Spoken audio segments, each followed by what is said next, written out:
siapkan hati kita, kita mengambil sikap doa bersama, mohon hadirat Tuhan tetap dalam kebaktian ini menjadi imam besar yang memimpin kita dalam ibadah yang benar. Marilah kita akan berdoa bersama-sama.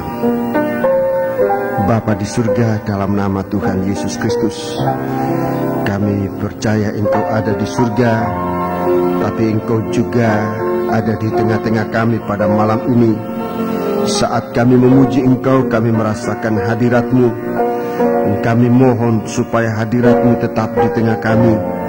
Ampuni segala salah dosa kami. Jangan kiranya kami terpisah dari Dikau Tuhan, tapi jadilah Engkau Tuhan kami yang dapat kami sembah, yang kami muliakan, yang mengajarkan kami jalan kehidupan yang sebenarnya. Terima kasih Tuhan, terima kasih Engkau sudah menyelamatkan kami. Biarlah juga Engkau peliharakan kami sampai menjadi bahagian dari tubuh-Mu untuk tetap bersama Dikau selama-lamanya. Kuasa-kuasa kegelapan, roh jahat, setan yang mengganggu kami dalam saat kebaktian ini, istimewa pemberitaan firman-Mu, Tuhan, bersatu hati kami panggil nama Engkau buat usir dia, yaitu di dalam nama Tuhan Yesus Kristus. Segala setan kami perintahkan kamu semua dalam nama Yesus, pergi. Darah Yesus yang berkuasa. Terima kasih Tuhan, terima kasih. Terima kasih, kami percaya dalam firman-Mu Engkau menghidupkan kami. Terima kasih. Haleluya. Dalam nama Yesus kami sudah berdoa. Haleluya. Amin.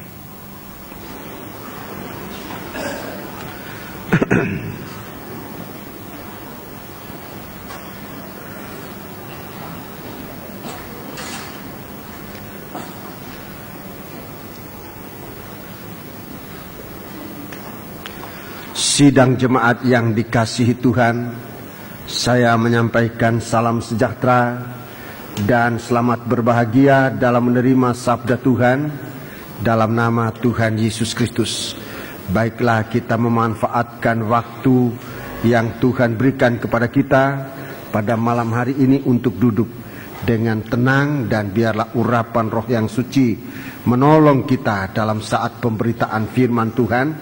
Duduklah dan kita mengikuti pemberitaan firman Tuhan, merindukan jawaban segala persoalan dan bahkan yang sudah menjadi masalah dalam kehidupan kita pun kita percayakan kepada Tuhan, dan Tuhan akan menyelesaikan buat kita lewat firman-Nya yang kuat.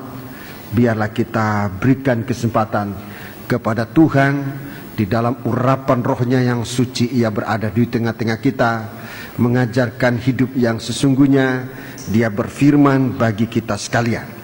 Mari kita akan lanjutkan pemberitaan firman Tuhan dalam kitab Wahyu Fatsal yang ke-18. Kitab Wahyu Fatsal yang ke-18. Bersama-sama kita akan mengikuti bahagian yang terakhir dari Fatsal yang ke-18 ini. Itu ayat 21 sampai dengan ayat yang ke-24. Ayat 1 sampai dengan ayat yang ke-24 kita akan mengikuti bahagian ini, saudara-saudaraku. Dalam kesempatan hari Minggu kita sudah membaca bahagian ini dan sempat saya terangkan sebahagian dari pengertian yang tertulis dalam ayat-ayat ini. Pada malam ini kita akan membaca kembali ayat-ayat ini mulai ayat 21 sampai dengan 24 secara lengkap, saudara-saudaraku, dan kemudian saya akan menyampaikan firman ini dalam apa yang menjadi kehendak Tuhan. Kita membaca ini. Dan seorang malaikat yang kuat mengangkat sebuah batu sebesar batu gilangan, lalu melemparkannya ke dalam laut, katanya, demikianlah Babel, kota besar itu, akan dilemparkan dengan keras ke bawah, dan ia tidak akan ditemukan lagi. Iya, jadi jelas di sini bahwa Babel ini dihukum. Di suatu waktu Babel ini dihukum, dan kalau kita membaca ayat yang ke-6, coba kita baca ayat yang ke-6.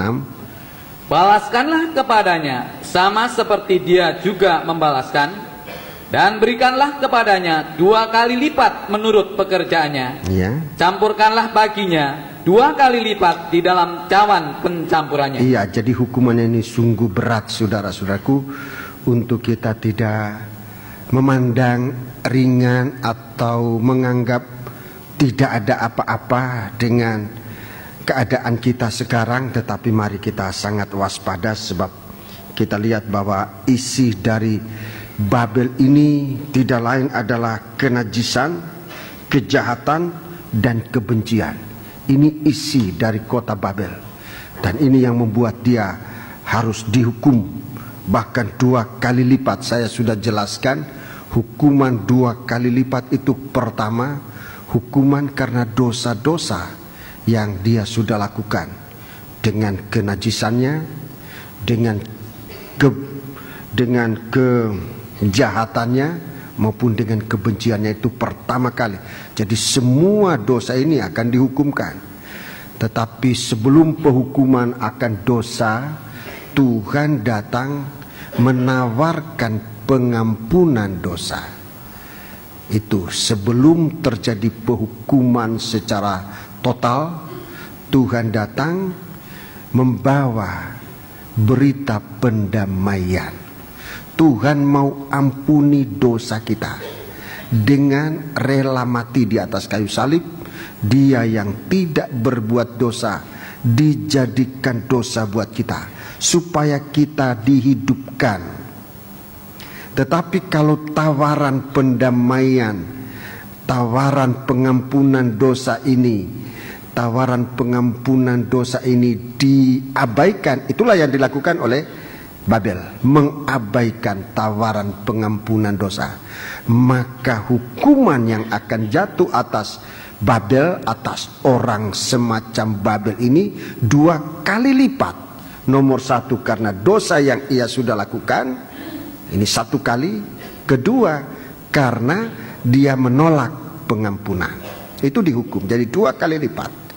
Sebab itu saudara-saudaraku, setiap kesempatan kita mendengarkan berita pendamaian, itu adalah kesempatan benar-benar, kesempatan sungguh-sungguh yang Tuhan berikan kepada kita untuk selamat. Tuhan tidak salah dalam rencananya. Tuhan mau mengampuni kita. Tuhan mau mengampuni kita dalam kitab Mazmur 113. Coba kita lihat kitab Mazmur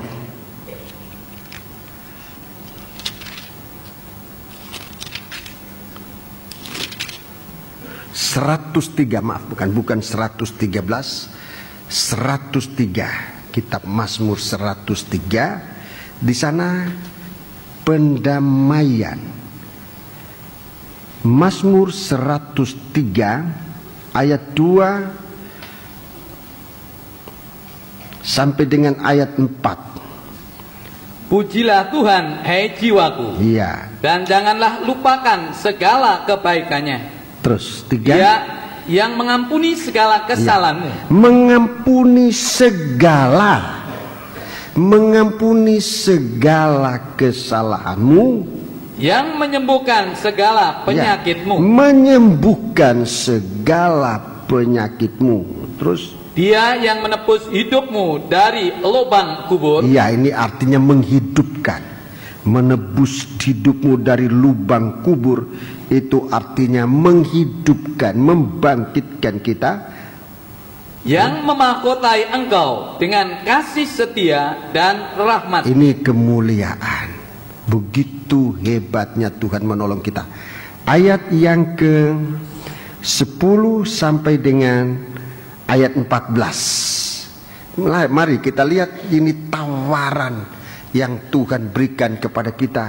Dan wajar kalau Tuhan menghukum kita oleh karena menolak tawaran ini. Sebab tawaran ini tinggi sekali, berharga sekali. Ayat yang ke-10.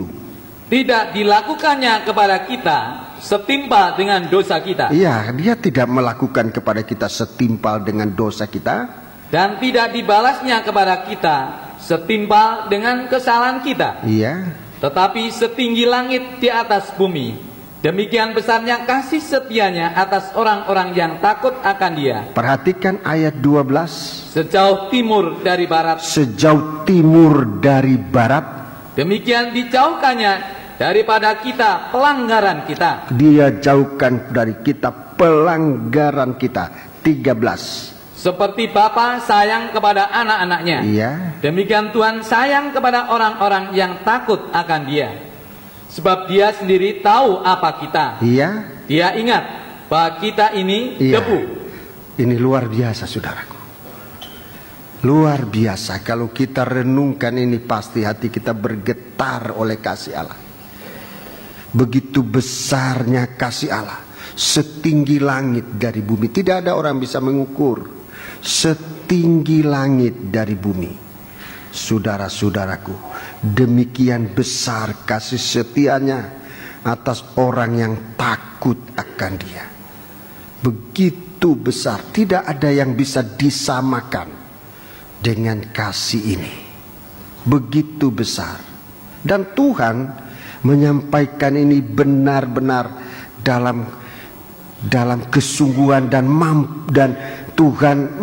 Tuhan sangat yakin kita mampu kalau kita mau menerima kasih ini. Sejauh timur dari barat, sejauh timur dari barat, tidak ada orang yang bisa mengukur. Sejauh timur dari barat, demikian dijauhkannya daripada kita pelanggaran kita. Waktu saya menerima pengampunan dosa semacam ini, saudaraku, Tuhan tekan di dalam hati saya. Tuhan jelaskan, dan ini saya benar-benar merasakan bahwa sesudah Tuhan mengampuni dosa kita, Tuhan memandang kita seperti tadinya tidak pernah berbuat dosa. Begitu pengampunan Tuhan. Waktu Tuhan mengampuni dosa kita, Tuhan memandang kita seperti belum pernah atau tidak pernah berbuat dosa.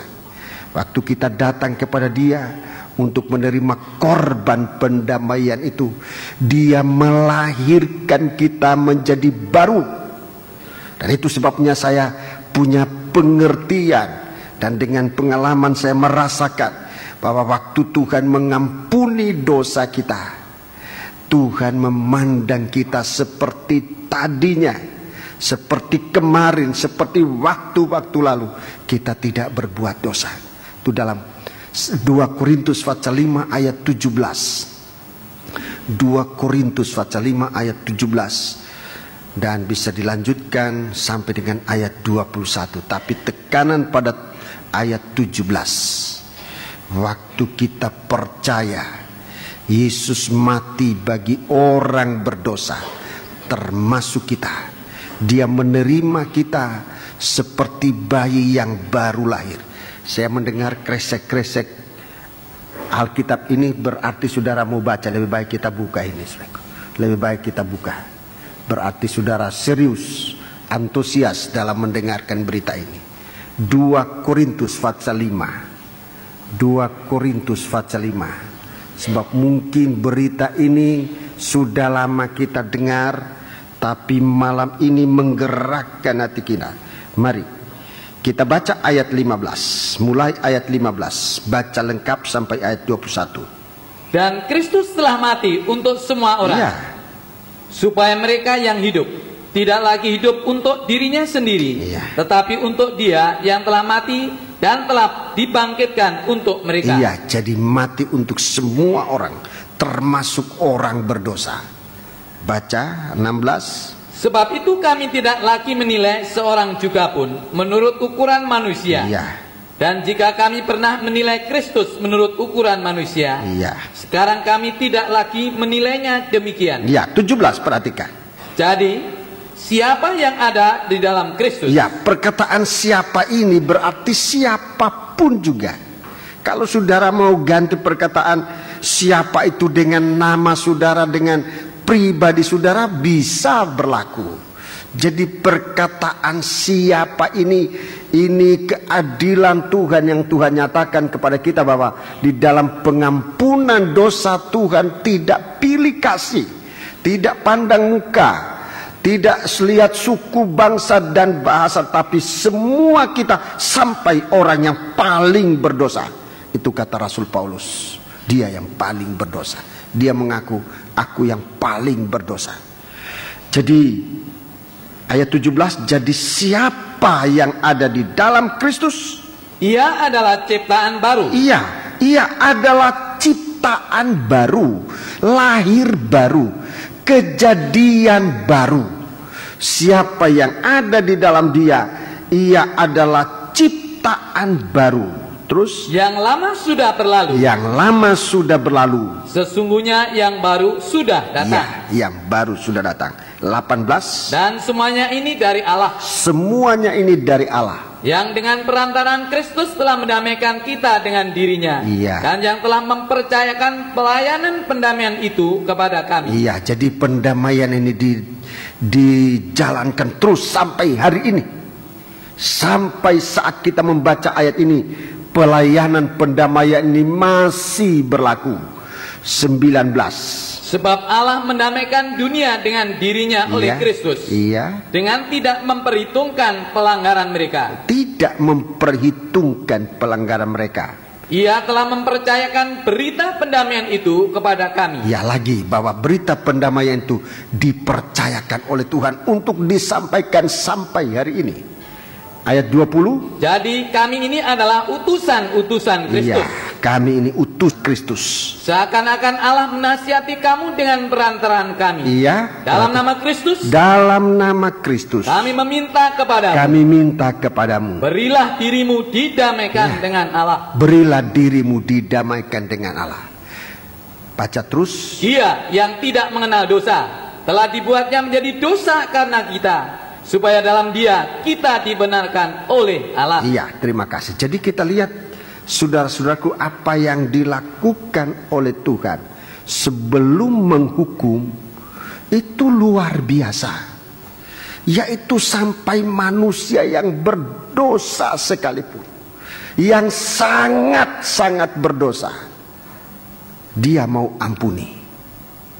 Masalahnya sekarang letak pada kita sendiri, mau atau tidak. Rasul Paulus punya pengalaman pengampunan ini. Dia tahu arti dari pengampunan ini. Sebab itu dia katakan, aku minta kepadamu dengan sungguh-sungguh, aku minta kepadamu dalam nama Kristus, berilah dirimu didamaikan dengan Allah. Jadi jangan sampai masuk dalam penghukuman. Sebelum ada penghukuman, Tuhan tawarkan pengampunan, supaya manusia berdosa ini jangan seorang pun yang akan dihukum. Dan Rasul Petrus juga menguatkan ungkapan dari Rasul Paulus ini, waktu dia menawarkan keadaan bahwa sudah lama kita berbuat dosa, sekarang saatnya kita kembali didamaikan dengan Tuhan. Sudah saatnya kita kembali kepada Tuhan, menggunakan waktu ini, menggunakan waktu yang sedikit ini untuk kita menjadi orang yang benar-benar berdamai dengan Tuhan. Anggap kesempatan yang ada ini, kata Rasul Petrus, menjadi kesempatan untuk beroleh selamat. Dia menguatkan kembali pernyataan dari Rasul Paulus dalam surat-suratnya. Saudara-saudaraku, merupakan saksi. Rasul Yohanes juga, saudara-saudaraku, berbicara sama seperti ini. Rasanya tidak ada ruginya, saudaraku, kalau kita membaca semua pernyataan rasul-rasul ini, saudara-saudaraku, bahwa Tuhan ini benar-benar mau menolong kita. Jangan sampai kita masuk dalam penghukuman Allah. Kita membaca ini dalam surat Surat pertama 2 Petrus pasal yang ketiga. Surat 2 Petrus pasal 3. Ayat yang ke-9. 2 Petrus pasal 3 ayat 9. Tuhan tidak lalai menepati janjinya. Ya. Sekalipun ada orang yang menganggapnya sebagai kelalaian, tetapi ia sabar terhadap kamu. Ya. Karena ia mengendaki supaya jangan ada yang binasa, melainkan supaya semua orang berbalik dan bertobat. Iya, supaya semua orang berbalik dan bertobat. 14. Sebab itu saudara-saudaraku yang kekasih, iya, sambil menantikan semuanya ini, iya, kamu harus berusaha supaya kamu kedapatan tidak bercacat dan tidak bernoda di hadapannya, iya, dalam pendamaian dengan Dia. Iya, dalam pendamaian dengan Dia. Baca terus. Anggaplah kesabaran Tuhan kita sebagai kesempatan bagimu untuk beroleh selamat. Baca terus. Seperti juga Paulus saudara kita yang kekasih, Paulus juga bicara tentang itu, telah menulis kepadamu menurut hikmat yang dikaruniakan kepadanya. Iya. Jadi pemberitaan tentang keselamatan itu begitu sungguh-sungguh disampaikan oleh Tuhan, baik lewat firman, lewat rohnya yang suci, lewat para utusan-utusannya. Dan kalau nanti terjadi penghukuman itu bukan cuma adil, tetapi maha adil. Maha adil. Bukan cuma adil, tapi maha adil. Kalau adil, saudara-saudaraku, kalau hanya adil itu artinya orang benar dibenarkan, orang berdosa dihukum, itu adil. Orang benar dibenarkan, orang berdosa dihukum, itu adil. Itu namanya adil. Orang berdosa dihukum, orang benar dibenarkan, itu adil. Tetapi maha adil itu artinya orang berdosa dibenarkan lewat pengampunan oleh korban Kristus. Itu maha adil. Itu maha adil. Itu keadilan di dunia, saudara-saudaraku, belum sanggup sampai sejauh itu. Kalau dengan kemampuan manusia belum mampu, saudara-saudaraku, untuk mengampuni orang berdosa, mengampuni musuh, mengampuni orang yang menyakiti kita, yang memfitnah kita, saudara-saudaraku. Kita belum mampu dengan kekuatan kita sendiri, kecuali kalau kita mau terima kuasa, kekuatan dari Tuhan di dalam kasih-Nya yang kita sudah terima, yaitu berita pendamaian ini. Kita bukan didamaikan saja, tapi kita menerima pendamaian seperti Rasul Paulus. Rasul Paulus bukan hanya diampuni, tapi dia menerima berita pendamaian untuk disampaikan. Jadi kalau bisa melupakan kesalahan orang itu luar biasa. Itulah yang dibuat oleh Yesus, mengampuni kita, memandang kita seperti tadinya tidak pernah berbuat dosa. Begitu sungguh-sungguh Tuhan di dalam firman-Nya. Itulah yang disebut dalam ayat kitab Wahyu 18 ayat 21. Babel dihukum setelah melanggar segala keadilan Tuhan. Tuhan itu maha adil. Orang berdosa ini mau diampuni dengan menggantikan kedudukan orang berdosa di tempat pemenggalan, di tempat penghukuman mati, yaitu di atas kayu salib. Tempat itu tempat orang berdosa, tempat itu tempat orang terkutuk. Yesus mengambil tempat itu supaya kita orang yang berdosa yang harusnya dihukum ini dibenarkan lewat pengampunan. Saudara-saudaraku, itu maha adil. Itu namanya maha adil. Sekarang kita baca dalam Wahyu 18 ayat yang ke-22 sampai 24.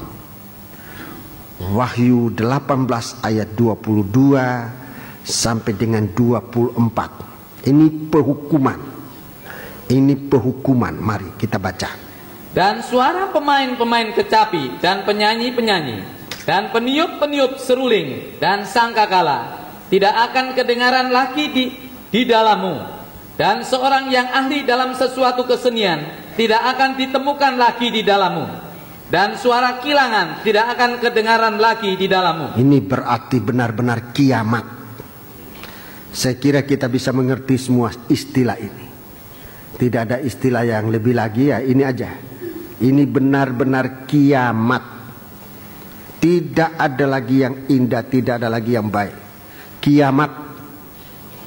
Baca ayat 23. Dan cahaya lampu tidak akan bersinar lagi di dalammu. Tidak ada cahaya lampu di dalammu. Terus. Dan suara mempelai laki-laki dan pengantin perempuan tidak akan kedengaran lagi di dalammu. Terus.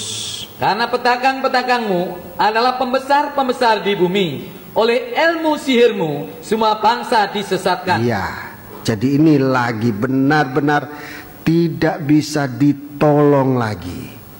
Tidak bisa ditolong lagi. Ayat 24. Dan di dalamnya terdapat darah nabi-nabi dan orang-orang kudus dan darah semua orang yang dibunuh di bumi. Ya, terima kasih.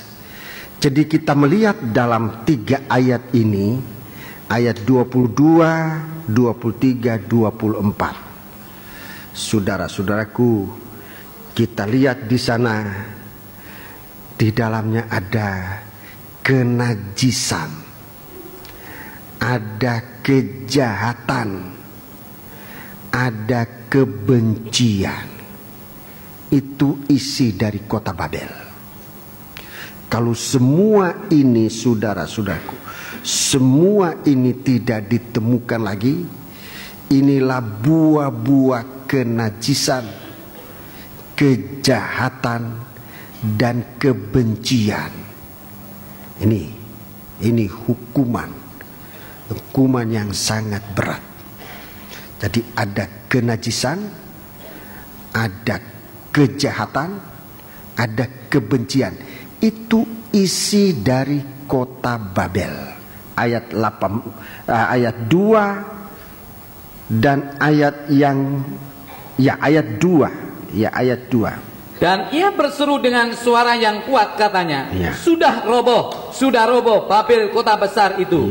Dan ia telah menjadi tempat kediaman roh-roh jahat. Iya, ini isinya kota Babel. Roh jahat, kejahatan. Terus? Dan tempat bersembunyi semua roh najis. Kenajisan, ini kedua. Terus? Dan tempat bersembunyi segala burung yang najis dan yang dibenci. Kebencian. Terima kasih. Ini isi dari kota Babel. Biar kita memeriksa dalam kehidupan kita sekarang ini. Ini 3 perkara bisa merupakan noda yang memang tidak bisa dilepaskan oleh manusia siapapun juga kecuali oleh darah Yesus. Ini noda kenajisan. Ini noda kenajisan. Ini noda kejahatan, dendam, ya, merupakan kebencian, akar kepahitan. Ini harus diperhatikan dalam hidup kita, sebab perkara ini sekali masuk dalam manusia, sekali masuk di dalam manusia, merupakan benih sekecil apapun juga. Tapi karena itu merupakan benih yang ditaburkan oleh setan, dia akan tumbuh. Benih kenajisan sebesar apapun juga, saudara-saudaraku, kalau itu benih, itu akan tumbuh dan akan berbuah-buah. Di saat itu manusia tidak mampu menyelamatkan diri. Kalau benih kenajisan itu sudah masuk, saudara-saudaraku, lewat indera, dengan melihat, dengan mendengar dan sebagainya, saudara-saudaraku, setan sempat menaburkan benih kenajisan itu tumbuh. Itu sebabnya dalam Injil Matius pasal yang kelima, coba kita lihat Injil Matius pasal yang kelima, Tuhan mengadakan pendamaian itu sejak awal. Injil Matius pasal yang kelima, Tuhan mengadakan pendamaian itu sejak awal. Dia tidak mau membiarkan benih itu sudah tumbuh. Beberapa ayat ini saudara, kita bisa baca seluruh pasal ini, tapi beberapa ayat kita baca sejauh yang Tuhan berikan kepada kita. Coba ayat 21. Kamu telah mendengar yang difirmankan kepada nenek moyang kita, jangan membunuh. Jangan membunuh, itu dosa kalau membunuh. Jangan membunuh. Sudah benih dosa yang sempat dibuahi. Benih dosa yang sempat dibuahi sudah melahirkan perbuatan dosanya, namanya membunuh. Kalau dosa ini menjadi matang, saudara-saudaraku, kalau dosa ini menjadi matang, dia akan melahirkan maut, penghukuman Allah. Ya. Jadi ini membunuh, ini dosa yang sudah dibuahi menjadi perbuatan dosa. Perbuatan dosa ini kalau dibiarkan, tidak lekas didamaikan, ini akan tumbuh sampai pada maut. Maut di dalam kitab Wahyu itu bicara tentang neraka. Itu maut, bukan mati yang kita lihat biasa, bukan, tapi maut di sini adalah penghukuman kekal. Dosa sudah, benih dosa yang sudah dibuahi. Dia melahirkan perbuatan dosa, di sini membunuh. Tapi kalau pembunuhan atau dosa itu tidak didamaikan dengan darah Yesus, dosa itu akan melahirkan maut. Ini dosa, namanya kejahatan. Membunuh ini suatu kejahatan. Baca. Kamu telah mendengar yang difirmankan kepada nenek moyang kita, jangan membunuh. Ya. Siapa yang membunuh harus dihukum. Perhatikan ayat 22. Tetapi aku berkata kepadamu, Ya. setiap orang yang marah tanpa sebab. Iya, marah tanpa sebab. Dalam terjemahan bahasa Indonesia tidak disebut tanpa sebab, tapi sebetulnya harus ada tanpa sebab. Marah tanpa sebab. Jika setiap orang yang marah tanpa sebab, ini benih dosa, terus terhadap saudaranya harus dihukum. Harus dihukum. Siapa yang berkata kepada saudaranya kafir, Kafir. harus dihadapkan ke mahkamah agama. Iya. Kafir istilah bangsa istilah bangsa Israel. Perkataan kafir itu orang yang tidak berguna, orang yang tidak ada harga, itu kafir. Orang tidak ada gunanya, tidak ada harga, itu kafir. Jadi marah tanpa sebab, melihat orang tanpa harga, ini benih dosa. Kita kalau sudah pandang enteng orang, memandang orang tanpa harga, tidak berguna, itu sama dengan kafir. Jadi memandang orang tanpa harga, ini kafir. Saya ulangi, kafir itu artinya orang itu tidak berguna, tidak ada harga, itu kafir. Maafkan istilahnya sama dengan anjing dan sebagainya. Malah anjing masih kita pikir ada harga, tapi banyak kali memandang sesama manusia tanpa harga, ini kafir. Terus, dan siapa berkata jahil? Jahil itu harusnya tolol. Ini banyak kali kita gampang aja, kalau orang kita suruh berbuat apa, dia salah berbuat, langsung kita hukum dia, kamu tolol. Tolol itu sebetulnya, tolol Fir'aun itu tidak waras, tanpa akal, ya. Kalau memarahi orang jahil tanpa akal, sebetulnya istilah yang sebetulnya gila, tanpa akal. Jadi 3 kali tanpa, ya. Tanpa sebab, tanpa harga, tanpa akal. Tidak ada dasar. Saudaraku, ini benih dosa. Ini benih dosa. Jadi di dalam perjanjian baru, Tuhan mulai menyelamatkan kita dari benih dosa. Jangan sampai benih dosa itu dibuahi menjadi perbuatan. Saudara-saudaraku, menjadi perbuatan. Jadi banyak baca saudara selanjutnya, ini memang Tuhan menghukum, dan ini berarti Tuhan mau menyelamatkan manusia ini sejak hati manusia ini ditaburi dengan benih-benih dosa di dalam hati manusia. Tuhan sudah mengerjakan penyelamatan. Dalam surat Yakobus, pasal 1, dalam surat Yakobus pasal 1, mari kita membaca ayat yang ke-14 dan 15. Ayat 14 dan 15. Tetapi tiap-tiap orang dicobai oleh keinginannya sendiri. Iya, ini yang ada dalam daging. Dicobai, ini kandungan dari dosa ini. Tempat pembuahan dosa.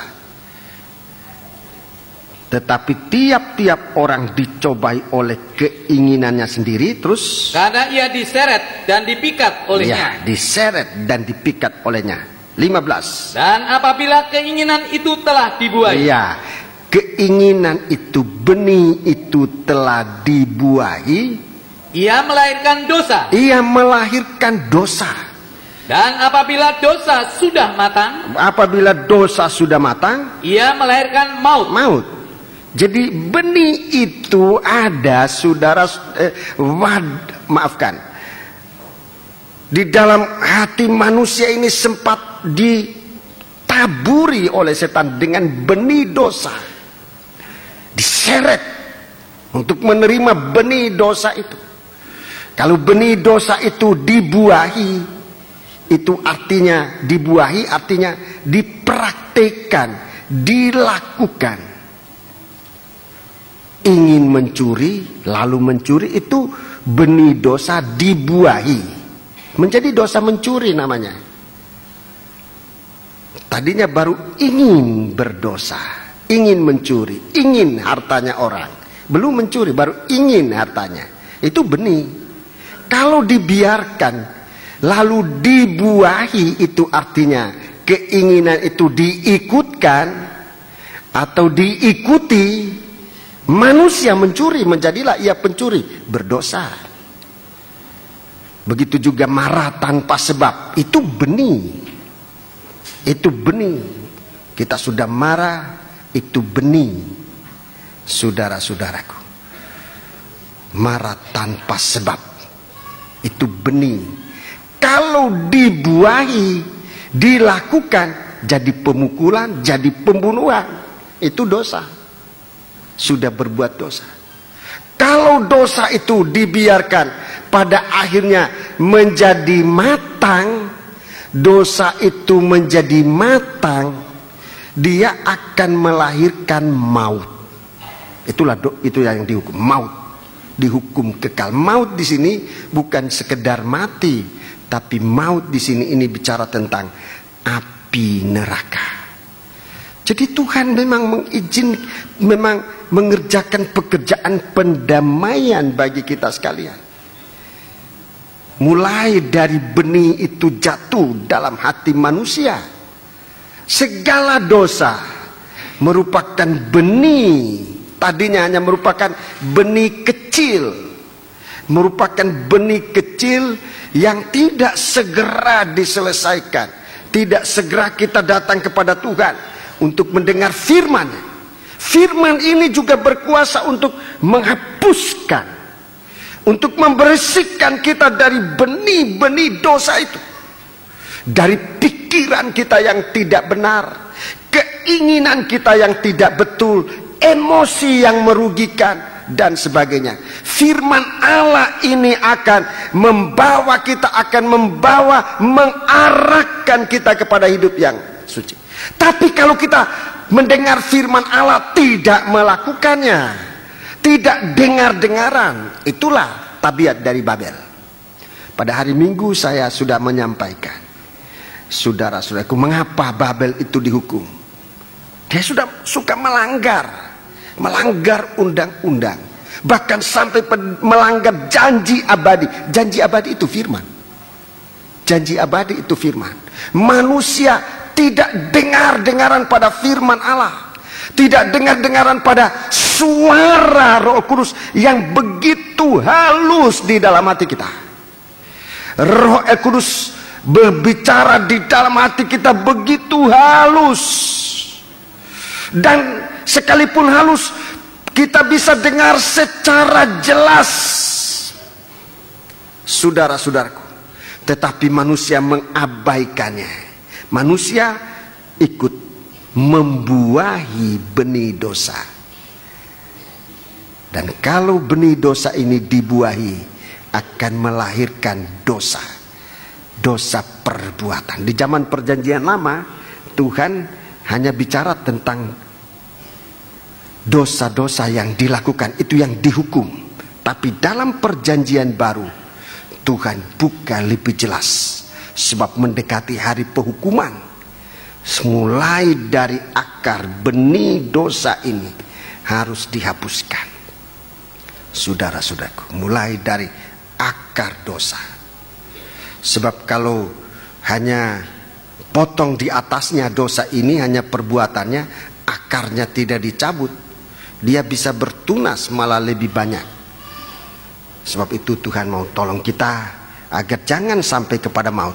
Sebab melahirkan maut di dalam Wahyu pasal yang ke-20, Wahyu pasal 20, Wahyu pasal yang ke-20,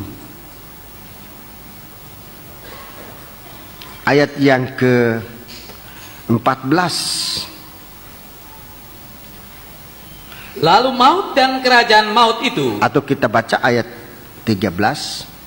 Maka laut menyerahkan orang-orang mati yang ada di dalamnya, dan maut dan kerajaan maut menyerahkan orang-orang mati yang ada di dalamnya, dan mereka dihakimi masing-masing menurut perbuatannya. Iya, masing-masing menurut perbuatannya. Dalam ayat 12 dikatakan di sana bahwa di hadapan Allah ada kitab yang menulis segala perbuatan manusia. Ya, aku melihat orang mati besar kecil berdiri di depan takhta, lalu dibuka semua kitab. Semua kitab ini pengertiannya adalah bahwa setiap manusia mempunyai kitab. Di dalamnya tertulis apa yang dilakukan oleh manusia. Segala yang dilakukan oleh manusia, baik atau jahat, itu ditulis. Saudara-saudaraku, dan saatnya penghakiman itu harus dipertanggungjawabkan. Semua perbuatan-perbuatan yang kita lakukan, perbuatan baik. Itu sebabnya Tuhan katakan bahwa kalau kamu memberikan segelas air kepada seorang yang diutus oleh Tuhan, seorang utusan Tuhan, pahalamu tidak akan terhapus di surga. Ditulis, semuanya tertulis di dalam kerajaan surga. Apa yang kita sudah lakukan. Tetapi juga yang tidak baik ditulis di sana. Yang kita lakukan jahat, sampai dengan benih dosa yang dibiarkan, itu tertulis. Tapi waktu kita percaya kepada Yesus, maka semua tulisan yang tidak baik ini dihapus oleh darah Yesus. Sehingga yang ada dalam kitab ini hanya yang baik. Yang jahat ini sudah dihapus. oleh darah Yesus. Tapi kalau sampai pada masa penghakiman kita tetap menolak darah Yesus, itu berarti kita biarkan dosa-dosa ini ada. Dan waktu kita percaya Yesus, dosa-dosa ini dihapus oleh darah. Kemudian ada sebuah kitab yang lain, namanya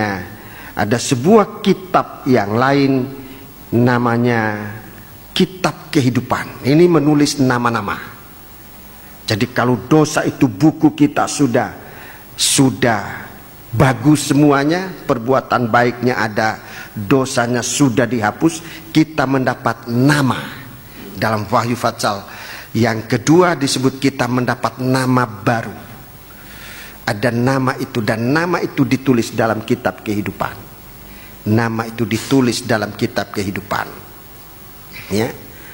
Kalau dosa ini belum dibersihkan, lembaran kehidupan kita, kitab-kitab ini punya lembaran itu lembaran hidup kita, ditulis semua dan tidak bisa dihapus, tidak bisa disangkali.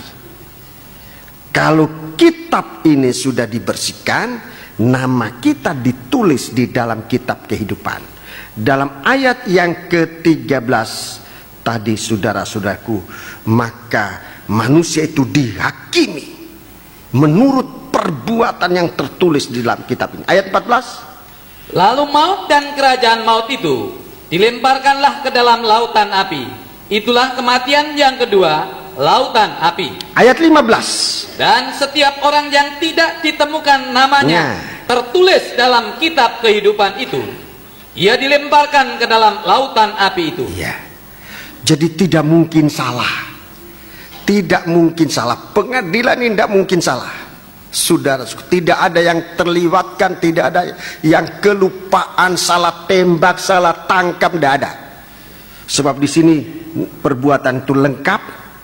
Kalau sudah dihapuskan, nama ditulis. Ini check-in terakhir nanti. Kitab kehidupan ini diperiksa lagi.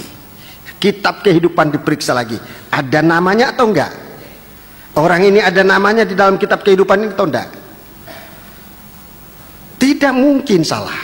Dan kalau ternyata tidak salah, tidak ada namanya, maka orang itu dilemparkan ke dalam lautan api itu. Itu yang disebut, itulah maut.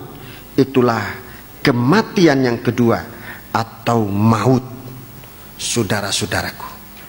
Jadi jangan main-main dengan dosa, bahkan sampai dengan benih dosa merupakan benih yang mulainya nanti menjadi akar. Akar itu tidak dicabut, menjadi kebencian seperti apa yang ada pada Esau. Esau tidak mendapat kesempatan untuk memperbaiki kesalahannya. Dia membiarkan hatinya ditumbuhi dengan akar kepahitan, dengan akar kepahitan yang tidak dicabut.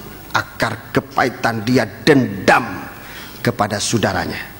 Dalam Fatsal yang ke-21 ini, dalam Fatsal yang ke-21 ayat yang ke-7, ayat yang ke-7,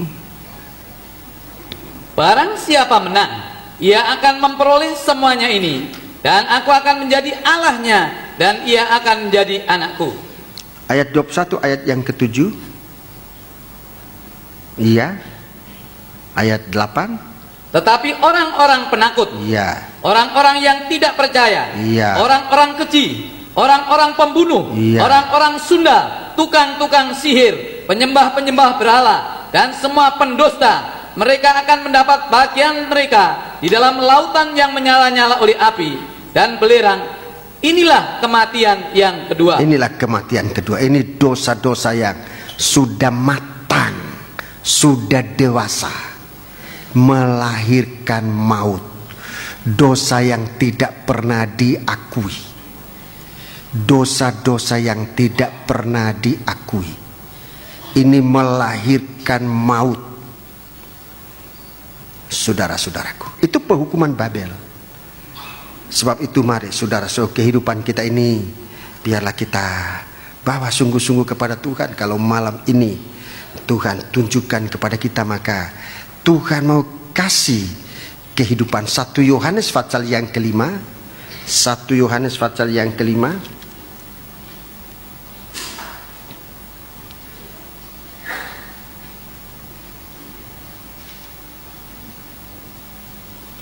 Yohanes pasal yang kelima ayat 16 sampai 17.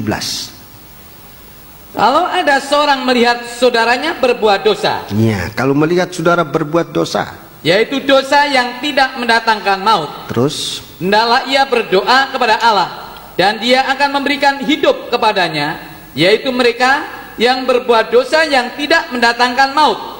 Ada dosa yang mendatangkan maut. Tentang itu tidak kukatakan bahwa ia harus berdoa. Semua kejahatan adalah dosa, tetapi dosa yang tidak diulang. Semua kejahatan adalah dosa, tetapi ada dosa yang tidak mendatangkan maut. Iya, terima kasih. Semua kejahatan itu dosa, tapi ada dosa yang tidak mendatangkan maut. Dosa mana yang tidak mendatangkan maut? Dosa yang diakui kepada Tuhan nomor 1. Kita akui kepada Tuhan dengan percaya. Kita ngaku dan percaya bahwa Dia mengampuni kita. Ini dosa yang tidak membawa maut. Ini dosa yang dicabut sampai ke akarnya. Dosa yang membawa maut itu dosa yang tidak diakui, bahkan dosa yang ditutup-tutup. Ini dosa membawa maut. Jadi kalau dosa itu diakui, itu nomor 1, langkah pertama. Dosa itu diakui, Tuhan mengampuni, menghapuskan dosa itu, mengampuni kita, maafkan. Tuhan mengampuni dosa itu, membatasi gerak dari dosa itu. Dia tidak akan tumbuh ke bawah menjadi akar. Dia tidak akan tumbuh ke atas menjadi pohon untuk berbuah-buah, tapi dibatasi oleh Tuhan. Saudara-saudaraku, kita mengakui di hadapan Tuhan, dosa itu dicabut kesempatan hidupnya. Saudara-saudaraku, dikatakan di sini, kalau kamu melihat saudaramu berbuat dosa. Melihat di sini bukan melihat waktu ia lakukan. Pada umumnya atau sebagian besar dosa dilakukan sembunyi. Ya. Jadi bukan perkataan melihat di sini artinya kita menjadi saksi mata. Kalau menurut hukum undang-undang mungkin begitu. Orang saksi mata ini saksi utama, itu merupakan saksi yang benar-benar dibutuhkan dalam pengadilan. Tapi di sini melihat berbuat dosa ini artinya mengetahui, mendengar setelah orang berbuat dosa ini mengaku. Dia mengaku sejujur-jujurnya. Itu sama dengan kita melihat. Dia ngaku sungguh-sungguh. Mengaku sungguh-sungguh. Apalagi pengakuan itu, saudara-saudaraku, tidak disudutkan baru ngaku, tetapi secara jujur dia mengaku, tidak ditanya, secara jujur. Ini kuasa pengampunan itu kuat sekali. Kalau disudutkan baru ngaku, ini cukup berat, saudara-saudaraku, sebab akar itu bisa nancap, bisa masih terkait di dalam hati. Banyak kali kita sudah ngaku, tetapi karena dipaksa, kita marah kepada pimpinan kita yang mungkin sedikit mendesak kita, membuat mungkin bisa marah sama saksi-saksi yang melihat, sehingga pengampunan itu tidak tuntas. Hati kita tidak rela. Tapi kalau dengan rela kita mengaku dosa itu sama dengan kita melihat. Ada yang mengatakan, kenapa kalau tidak bicara sama lain orang, apa tidak diampuni? Diampuni. Di sini bicara tentang kehidupan. Hendaklah ia berdoa kepada Allah dan Dia akan memberikan hidup kepadanya. Bukan pengampunan. Perhatikan, pengampunan dan hidup itu lain. Pengampunan itu dikerjakan oleh Tuhan, saudara-saudaraku. Tetapi kita berdoa kepada Tuhan supaya Tuhan mengadakan, supaya Tuhan memberikan dia kehidupan. Apa artinya ini? Perhatikan saudara-saudaraku, apa artinya suatu kuasa doa yang memberi kehidupan? Banyak kali saudara-saudaraku, banyak kali kita sudah menerima pengampunan dosa, tetapi tidak mempunyai kehidupan. Artinya, di suatu waktu dosa yang kita sudah akui di hadapan Tuhan, tetapi saudara-saudaraku, karena kita tidak mendapatkan suatu kekuatan doa, kekuatan doa dari saudara kita, dari gembala, mendoakan supaya orang ini hidup.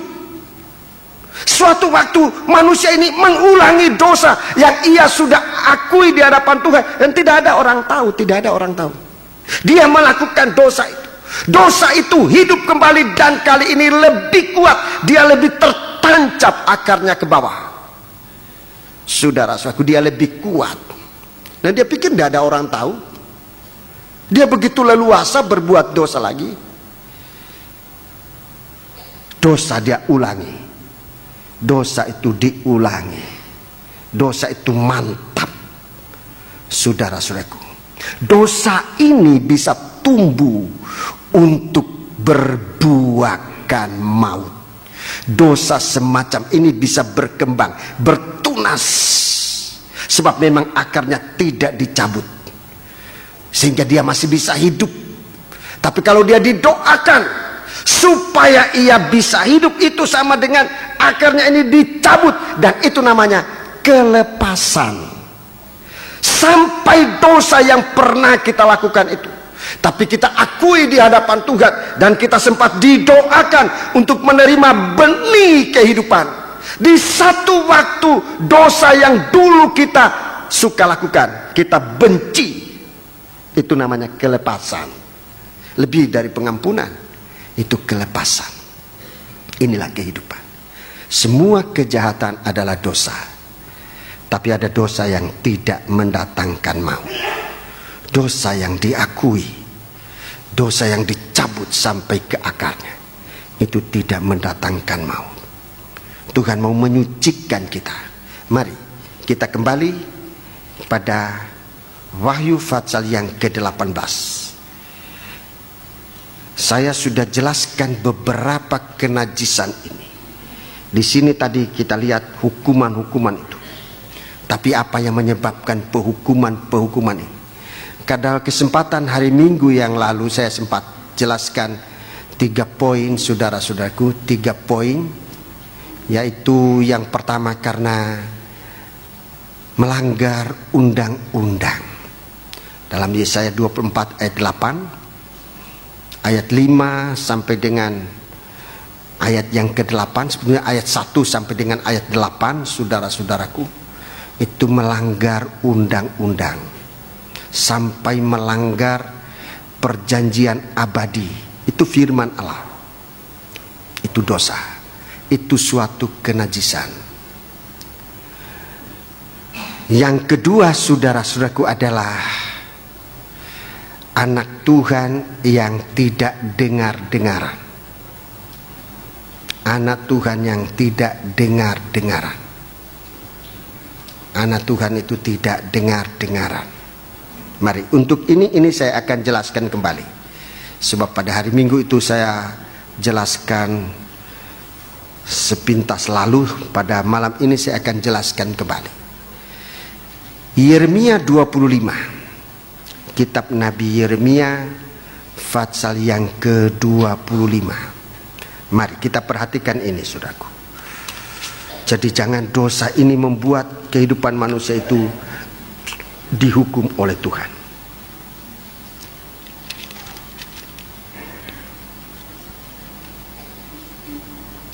Yeremia pasal 25. Ini manusia yang tidak dengar-dengaran pada firman. Jadi saudara-saudaraku, sikap kita ini, Tuhan katakan sikap kita terhadap firman ini harus dibetulkan. Harus dibetulkan. Ayat 1, mulai ayat 1.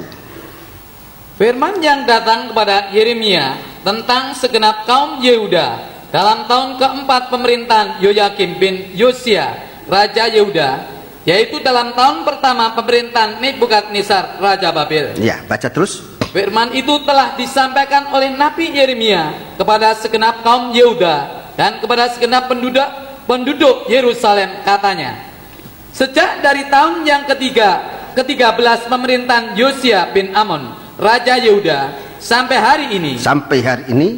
Jadi sudah 23 tahun lamanya. Sudah 23 tahun lamanya. Cukup lama 23 tahun. Cukup lama 23 tahun lamanya. Panjang sabarnya Allah. 23 tahun lamanya. Firman Tuhan datang kepadaku, dan terus menerus aku mengucapkannya kepadamu, tetapi kamu tidak mau mendengarkannya. Ya, sudah 23 tahun. Saya di sini baru 10 tahun.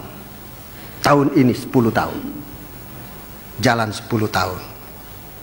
Di sini Yeremia 23 tahun terus menerus berbicara. Saudara-saudaraku, kalau firman Allah ini mulai diulang-ulangi, mari kita lihat diri kita, saudara-saudaraku, sebab Tuhan mengerjakan penyelamatan sungguh-sungguh. Penyelamatan sungguh-sungguh. Tuhan mau menyucikan kita dengan firman-Nya. Sudah 23 tahun lamanya. Kata mereka, bertobatlah masing-masing kamu dari tingkah langkahmu yang jahat dan dari perbuatan-perbuatanmu yang jahat. Ayat 4, ulangi ayat 4. Juga Tuhan terus-menerus mengutus kepadamu semua hambanya. Ya, semua hambanya. Jadi selain dari Yeremia, hambanya diutus kepadamu terus, yakni nabi-nabi. Iya. Tetapi kamu tidak mau mendengarkan dan memperhatikannya. Tidak mau mendengarkan. Jadi hamba-hamba Tuhan itu silih berganti, tua-tua, pengerja. Jangan pilih-pilih. Oh, ini cuma sesama kita juga kalau dia diutus oleh Tuhan. Kebaktian di mana saja, siapapun yang menyampaikan firman Tuhan itu diperhitungkan oleh Tuhan. Itu diperhitungkan. Tuhan terus-menerus mengutus kepadamu semua hambanya. Tiap hari ada kebaktian. Nabi-nabi, tetapi kamu tidak mendengarkannya. Ayat 5. Kata mereka, bertobatlah masing-masing kamu dari tingkah langkahmu yang jahat, dan dari perbuatan-perbuatanmu yang jahat.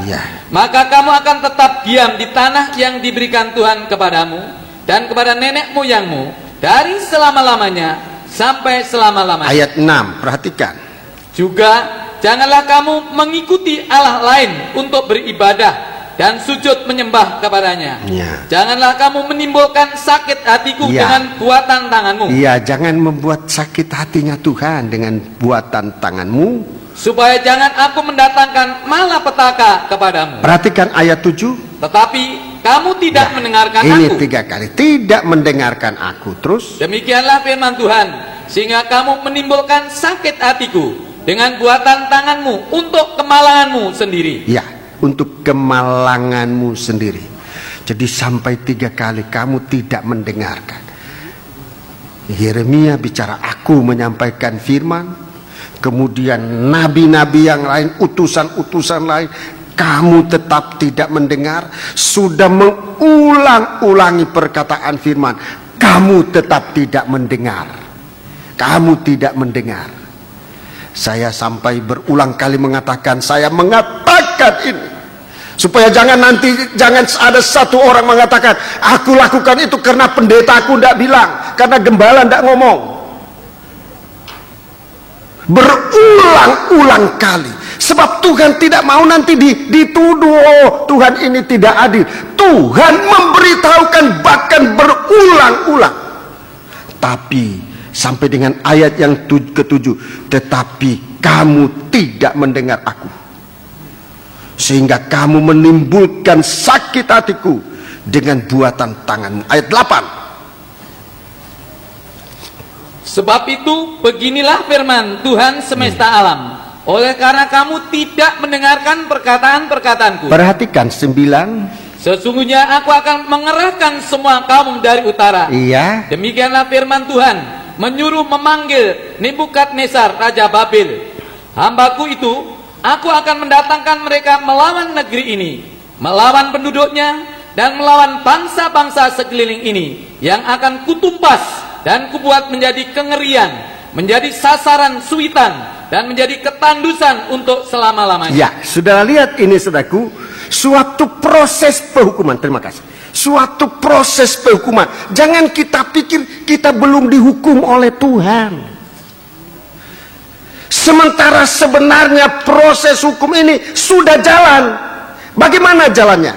Karena kamu tidak mendengar, maka kamu diserahkan kepada Babel, kepada Raja Nebukadnezar. Apa artinya? Apa artinya ini? Hati ini menjadi keras, itu artinya. Tidak mendengarkan firman, hati ini menjadi keras, bisa menjadi angkuh. Oh, tidak ada penghukuman. Aku ini melawan Tuhan tapi masih sehat, tapi masih belum mati, tetapi aku masih mendapatkan berkat. Kita tidak tahu bahwa sesungguhnya kalau kita sudah mulai dengan ini tanda-tanda, ya, saya tunjukkan tanda-tanda. Mulai bosan dengar firman, hati-hati. Ini tanda dari penghukuman sudah jalan. Bosan terhadap firman, hati mulai jadi keras. Ini tanda-tanda penghukuman. Mulai melirik kepada bumi, kepada dunia ini Babel. Mulai menyerahkan diri kepada Babel. Ini proses penghukuman sedang jalan. Kalau kita mulai lebih senang dengan perkara dunia dibanding dengan ibadah, dibanding dengan pelayanan, berhati-hati, ini bisa merupakan gejala penghukuman sudah mulai dalam hidup itu. Kita mulai sesat di kota Babel, sampai lupa Tuhan, lupa pelayanan. Itu sebabnya saudara-saudaraku, saya sebagai seorang gembala mengusahakan ini. Banyak kali saya banyak dikritik, tetapi saya sebagai gembala dipercayakan untuk mengerjakan penyelamatan ini. Orang yang bagaimanapun, saya masih usahakan untuk bisa berada dalam pelayanan, dalam ladang Allah. Saya tahu banyak orang tidak setuju dengan sistem itu, tapi saya lihat firman Allah semacam ini, saya dididik oleh Tuhan untuk melihat bagaimana manusia yang sedang diseret oleh dagingnya, oleh keadaannya sendiri untuk masuk dalam api neraka. Maut yang kedua itu perlu ditarik. Jangan meninggalkan pelayanan hari-hari ini. Kemarin ditahbiskan 103 orang. 103 orang menerima penumpangan tangan, langsung masuk dalam pelayanan. Jangan ditunda, sebab kalau kita tunda-tunda, hati itu bisa menjadi keras kembali. Langsung melapor kepada pimpinan, dan saya mohon supaya pimpinan untuk menampung mereka ini. Jangan ditunda-tunda, apa-apa yang bisa diselesaikan cepat selesaikan, apalagi kalau hanya merupakan sistem, merupakan hal-hal yang teknis, yang administratif dan sebagainya, yang sebenarnya bisa kita atasi. Sebab Jangan sampai hati ini menjadi dingin kembali, tidak ada gairah lagi untuk melayani. Dan ini berarti manusia ini diserahkan kembali kepada Babel. Tuhan tidak mau. Jangan kita menyakitkan hati Tuhan. Segera begitu Tuhan berbicara dalam hati kita untuk melayani Tuhan. Layani Tuhan. Jangan tunggu hati dingin. Saudara-saudaraku, hati dingin itu keadaan Babel. Itu keadaan kota Babel.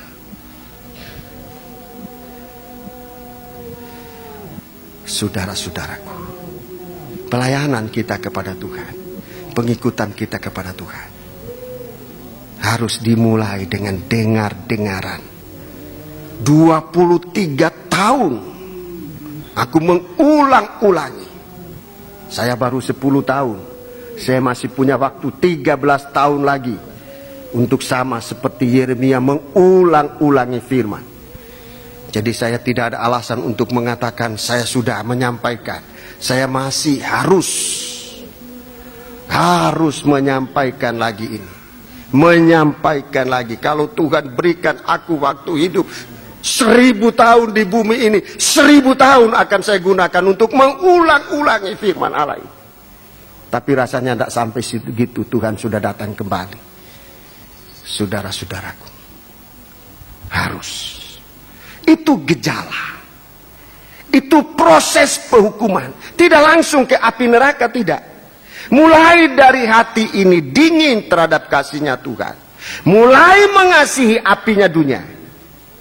Petrus ditolong oleh Tuhan.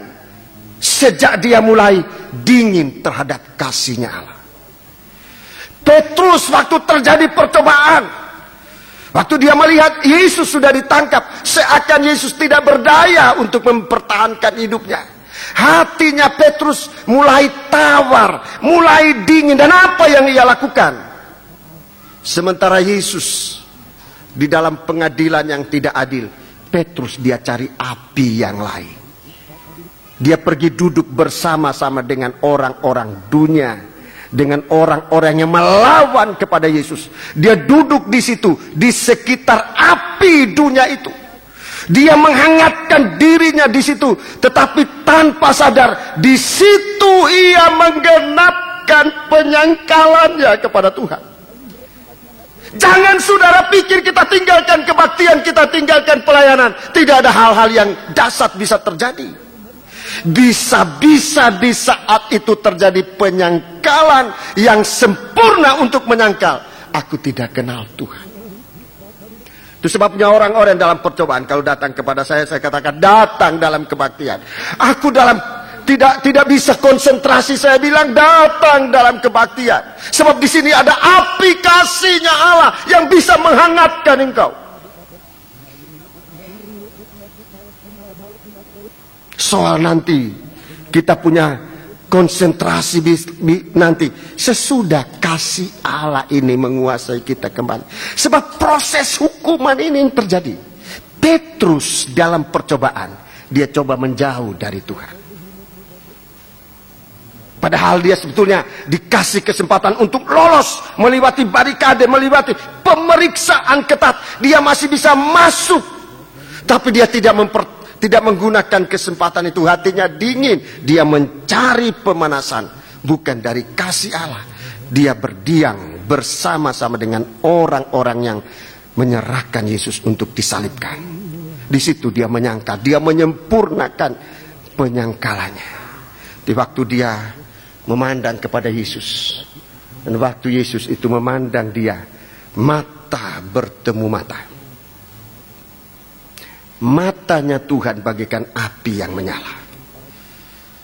Mata Tuhan itu bagaikan nyala api yang menyala, yang menyoroti keadaan Petrus yang sudah dingin. Panasnya nyala api itu mengalahkan api dunia. Panasnya nyala api matanya Tuhan mengalahkan api dunia yang sedang digandrungi oleh Petrus. Dia menyesal, dia menangis terseduh-seduh.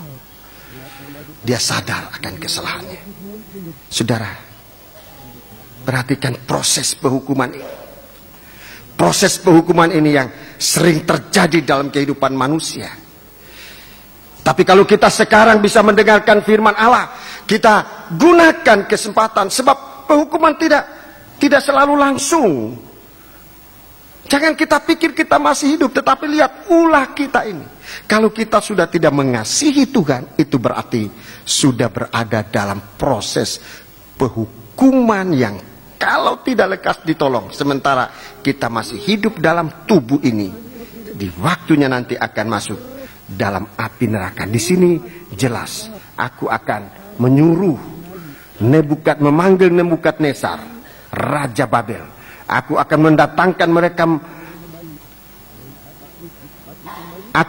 mendatangkan mereka melawan negeri ini, melawan penduduknya, melawan bangsa-bangsa sekeliling yang akan kutumpas dan kubuat menjadi kengerian. Ayat 10 kita baca.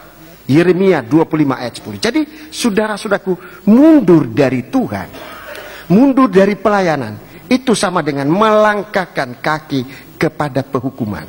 Memang kita belum lihat, penghukuman itu belum lihat. Seperti masih belum ada apa-apa, tetapi sudah dikuasai oleh Nebukadnezar. Mengundurkan diri dari pelayanan. Kalau beralih tugas, oleh karena usia, oleh karena dan lain-lain sebagainya, itu tidak ada masalah.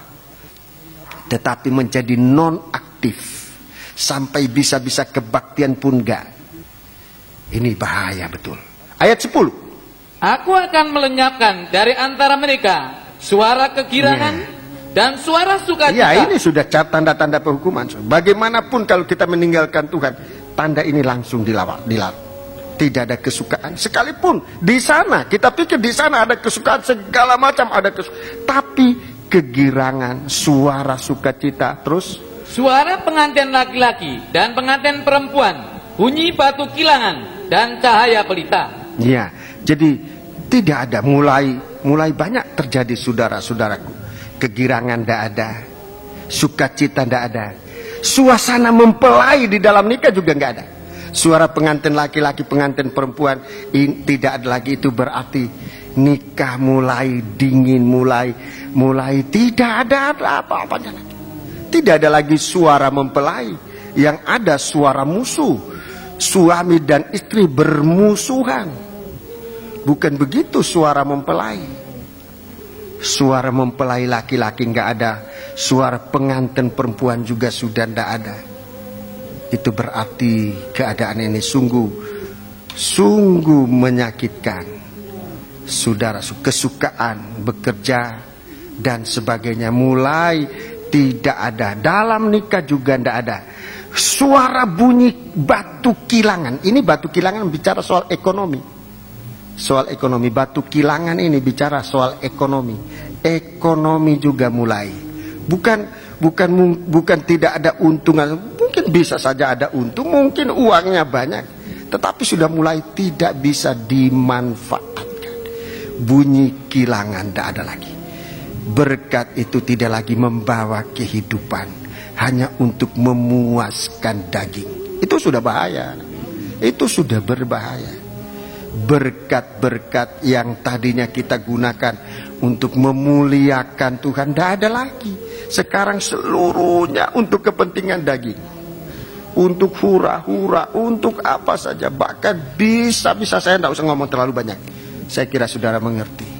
Penggunaan berkat sudah tidak jadi berkat lagi.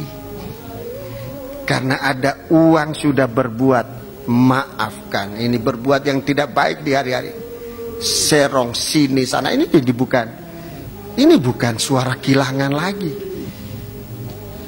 Ini suara di dalam kitab Maleakhi pasal yang kedua, di situ dikatakan ini sudah meja Tuhan sudah dinajiskan dengan cucuran air mata kepedihan.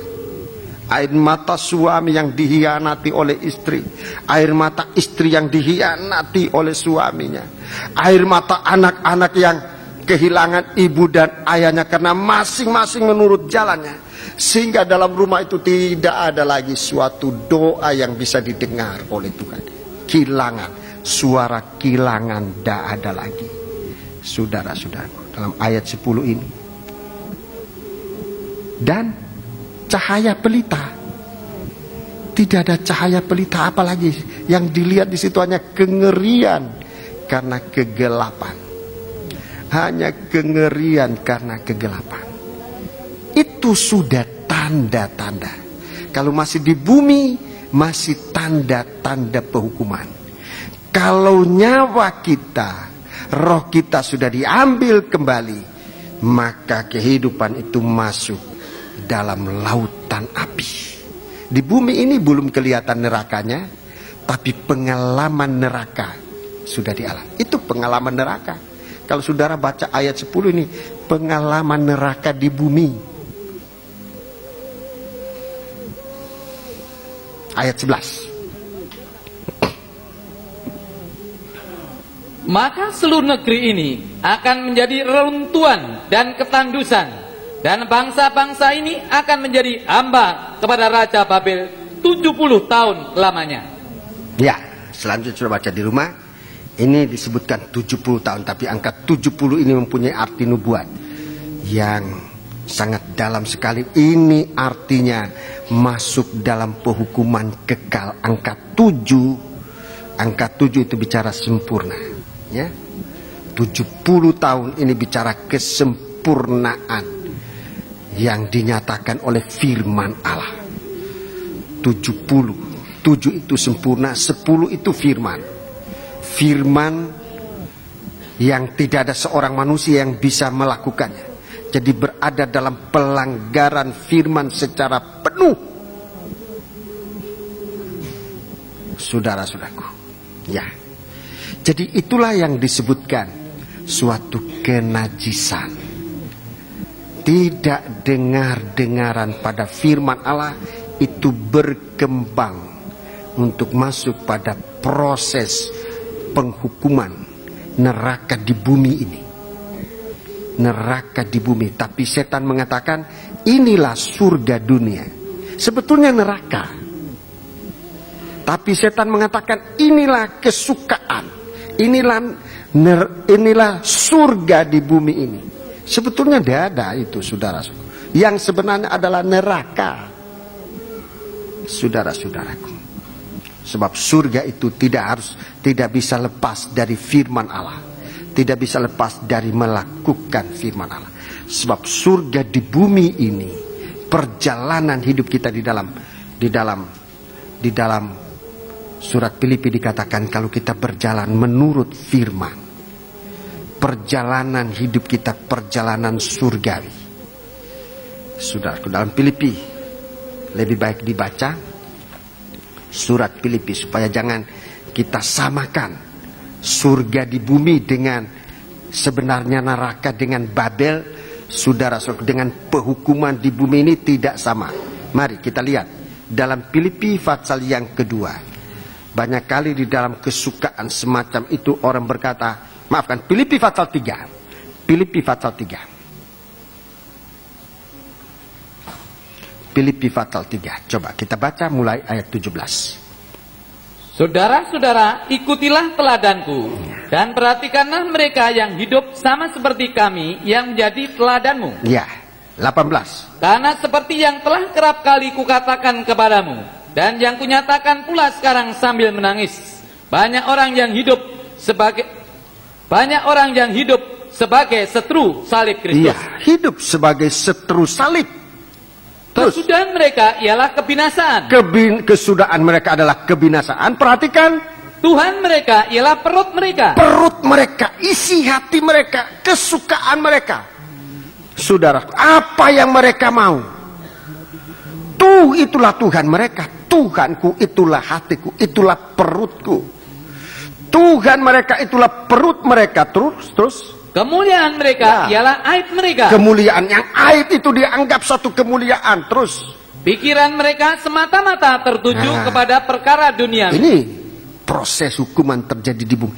Ini manusia yang sudah dikuasai oleh Babel, yang diserahkan oleh Tuhan ke Nebukadnezar kepada Babel.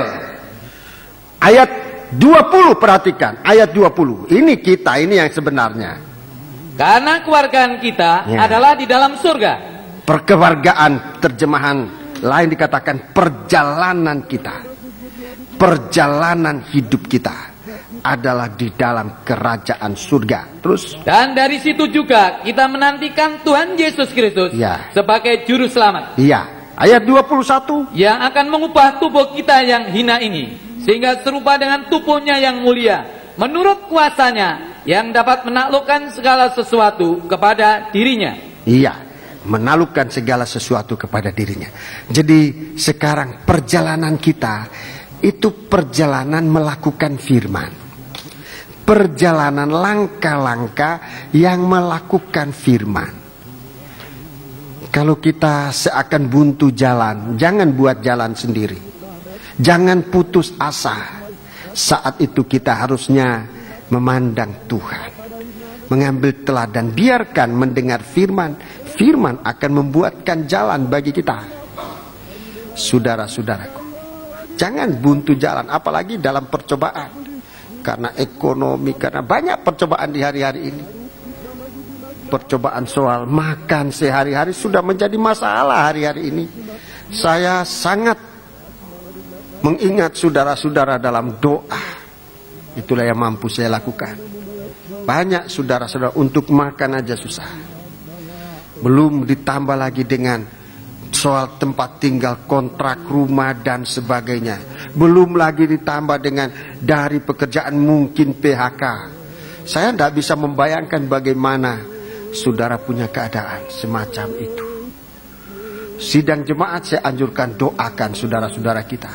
Dan kalau saudara mengetahui ada di antara saudara yang demikian, tolong segera bantu untuk kita sama-sama muliakan nama Tuhan, supaya langkah-langkah. Tapi saya ingin nasihatkan, di keadaan semacam itu, di saat jalan seakan buntu, dibuntukan oleh situasi dunia ini, masih ada sorotan kasih Allah.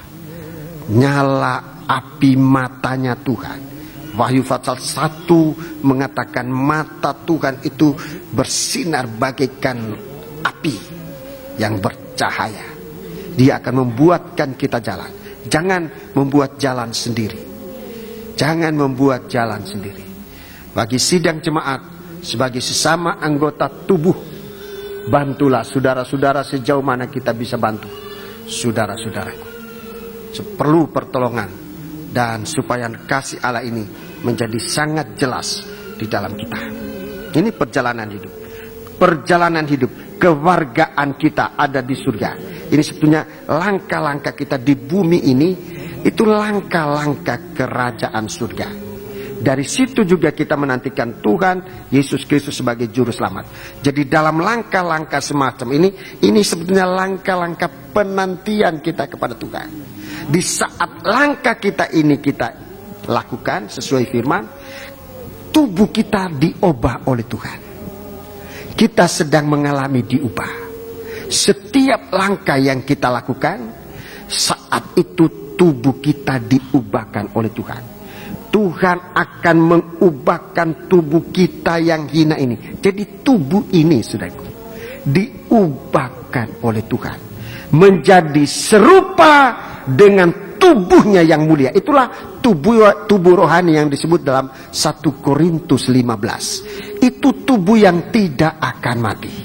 Kalau kita terus berbuat itu, waktu Yesus datang, kita diubahkan sekejap mata dan diangkat, bertemu dengan Dia di awan-awan yang permai. Jadi jangan langkah-langkah kita waktu Yesus datang adalah langkah-langkah penghukuman yang disebut dalam ayat 17 sampai 19 Filipi 3 ini. Tapi ambillah langkah-langkah ayat 20 dan 21. Langkah kerajaan surga, langkah yang menurut firman dan urapan Roh Kudus. Itu langkah dari kasih Allah. Kita diubahkan oleh Tuhan sampai satu waktu daging tidak berkuasa atas kita lagi. Sekarang banyak yang mengikat kita, tapi saat itu Tuhan akan tolong kita, saudara-saudara. Jadi itulah yang disebutkan suatu semacam kenajisan. Tidak dengar-dengaran pada firman. Langkah berikutnya, saudara-saudaraku, dalam ayat-ayat ini disebutkan kalau sudah manusia mengikutkan seperti disebut Filipi 3 ayat 17-19 ini, Tuhan mereka ialah perut mereka, kemuliaan mereka ialah aib mereka, pikiran mereka semata-mata tertuju pada perkara keduniawian. Ini manusia akan masuk pada, ini dicatat, sesudah tidak dengar-dengaran, manusia akan melangkah ke pemberhalaan. Manusia akan melangkah ke pemberhalaan.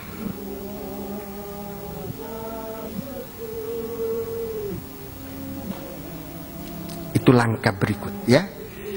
Jadi karena tidak dengar-dengar pada firman, manusia akan tertuju kepada pemberhalaan. Saudara-saudaraku. Nah, inilah kenajisan yang berikut. Sesudah pemberhalaan akan terjadi perbuatan-perbuatan jahat. Dalam pemberhalaan itu terjadi kejahatan-kejahatan, dan perhatikan, sesudah pemberhalaan selain kejahatan ada persundalan. Di mana ada pemberhalaan, di situ terjadi kejahatan dan persundalan. Ayat-ayatnya saudara-saudaraku, saudara catat, Yeremia 7 mulai ayat 30 sampai 34. Itu pemberhalaan. Yeremia pasal 7 ayat 30 sampai 34. Yeremia 16 ayat 9 sampai ayat 21. Ini nanti akan dibaca dalam kesempatan berikut.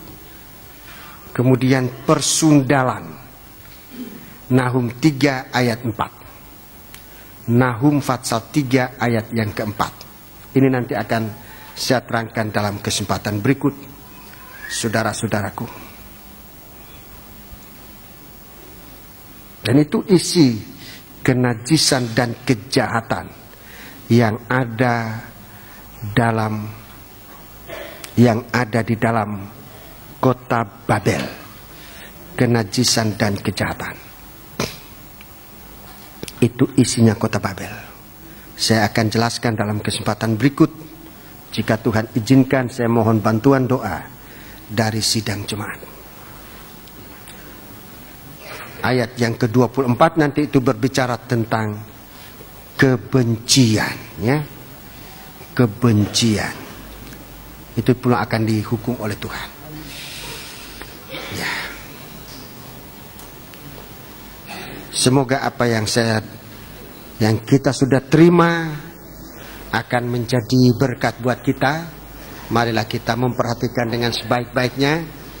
Ikutilah langkah-langkah dari Tuhan. Haleluya. Pelayanan kita sudah harus ditingkatkan, saudara-saudara.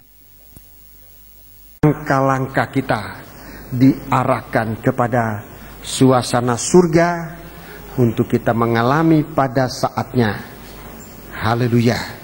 Kita menjadi orang-orang yang diubahkan oleh Tuhan, menjadi serupa dengan tubuhnya. Tubuh kita yang hina ini, yang banyak cacat celahnya, yang ada penyakitnya secara luar sampai di dalam hidup kita ini, Tuhan akan tolong untuk menjadi kehidupan yang berkenan kepada Tuhan. Tuhan menyertai kita sekalian dengan berkat-Nya, saudara-saudaraku. Haleluya. Mari kita akan bersama-sama bangkit berdiri. Pelayan perjamuan suci, silakan maju ke depan. 129 nyanyian rohani. 129. Haleluya. Mari kita berdiri bersama-sama, kita melakukan nyanyian ini. Betapa besar kasih-Mu, Allahku. Haleluya.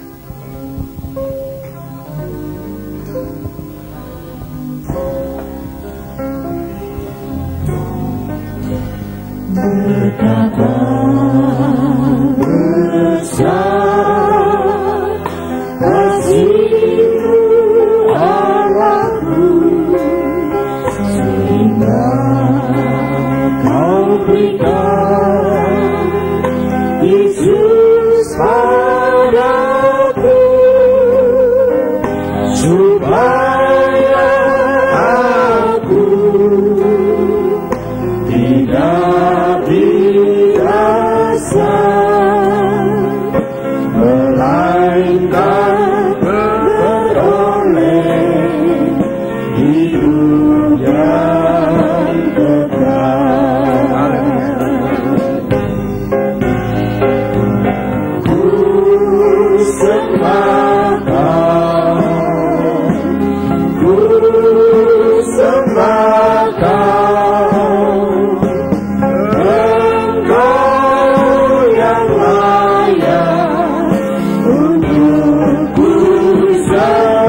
Dengan U perlahan-lahan.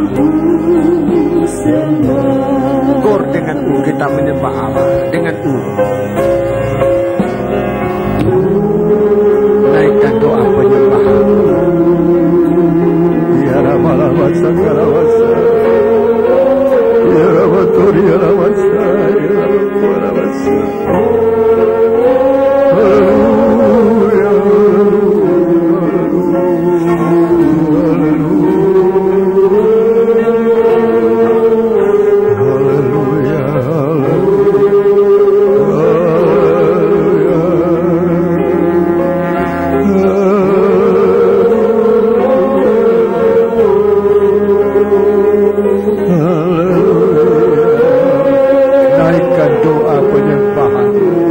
Sembahlah Tuhan, ikutlah Dia, ikutlah teladannya. Haleluya,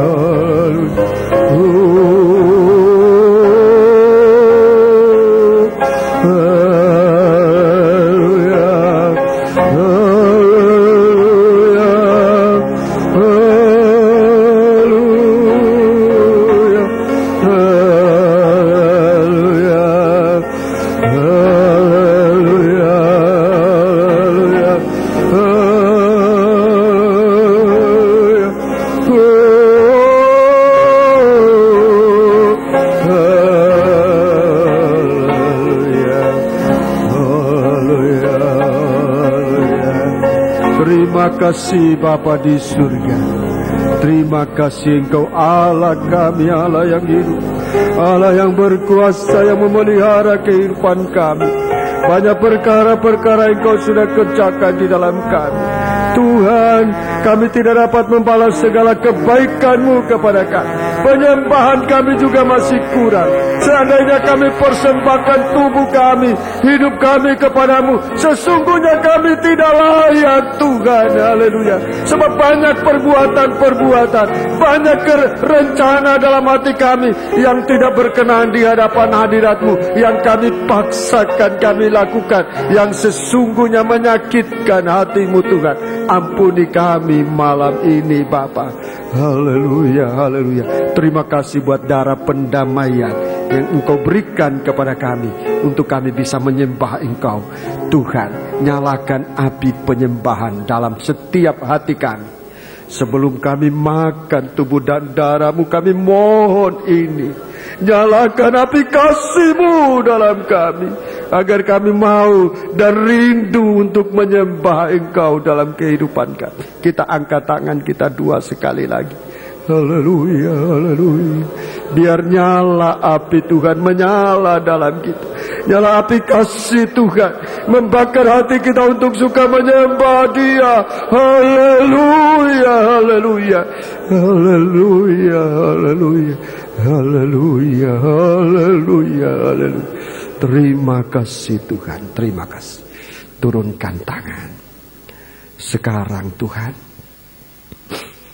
Engkau sudah menyampaikan firman-Mu dalam kami, mengarahkan pikiran kami, angan-angan hati kami kepada Engkau. Langkah kami bersama langkah-Mu Tuhan, mengubahkan tubuh kami yang hina ini menjadi sama mulia seperti Engkau. Tuhan, biar ini Engkau lanjutkan sampai sempurna. Saat kami akan terima tubuh dan darah-Mu Tuhan, biar kasih ini masuk dalam tubuh kami, dalam jiwa, dalam roh kami Tuhan. Haleluya. Agar kami benar-benar hidup dalam kasih-Mu. Sekarang Bapa, kami akan terima tubuh dan darah-Mu. Ampuni dosa kami. Layakkan kiranya kami menerima berkat dari perjamuan suci di dalam tubuh dan darah-Mu menjadi kehidupan kami. Dalam nama Yesus. Haleluya. Amin. Kita lakukan bait yang ketiga dari nyanyian ini.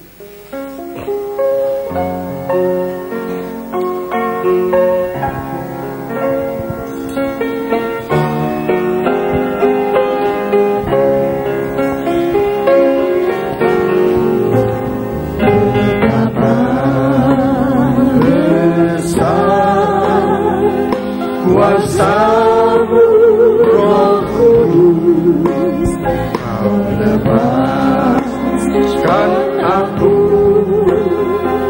dari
Saudara-saudara yang kelibatan tolong angkat tangan.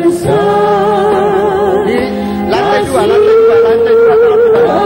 Lantai 2 tolong dibantu. Lantai 2, lantai 3 tolong. Lantai 2 tolong dibantu.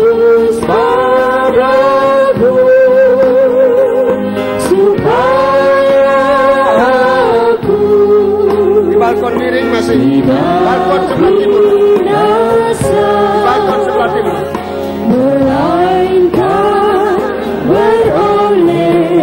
Tolong angkat tangan saudara belum terlayani. Sebelah sana. Di bagian bawah di sini semua lantai. Saudara-saudara yang di luar yang sudah terlayani silakan masuk ke dalam ruangan. Kita bersama-sama supaya jamuan suci segera kembali ke depan.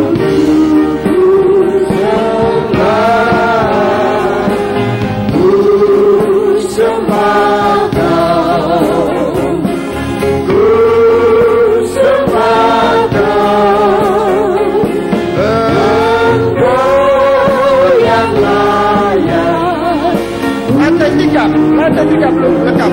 Ternyata lantai 3 belum lengkap. Lantai 3 tolong dibantu.